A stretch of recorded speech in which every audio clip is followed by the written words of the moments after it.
Columbia River Highway is really the legacy of the whole Department of Transportation and the whole legacy of the state of Oregon. It's an amazing opportunity to take an old road and turn it into a trail. When you connect all of the pieces together, that's going to be transformational.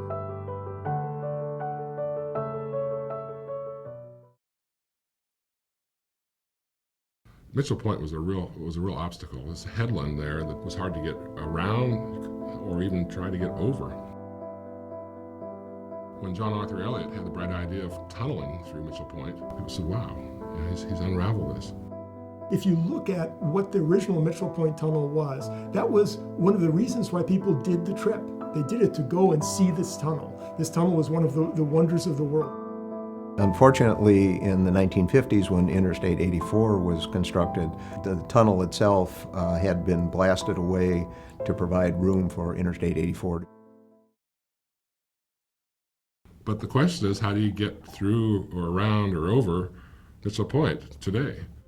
It's really interesting today that we are struggling with the same struggles about how to get around Mitchell Point.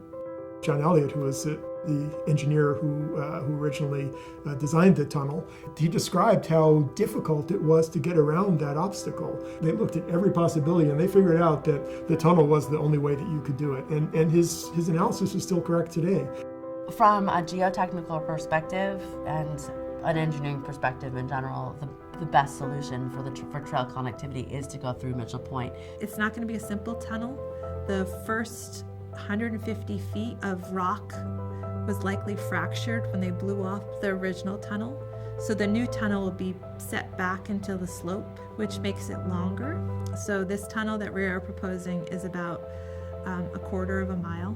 We've had some studies that indicate we can reintroduce the windows on the tunnel, so you'll be able to have those amazing views out of the tunnel to the gorge.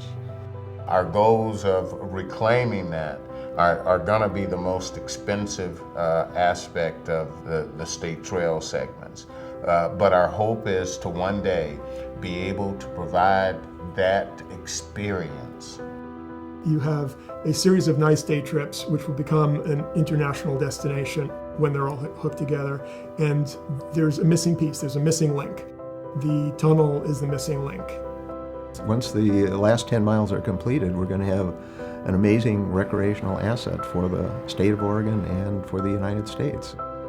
Follow our progress on the Oregon Department of Transportation's website.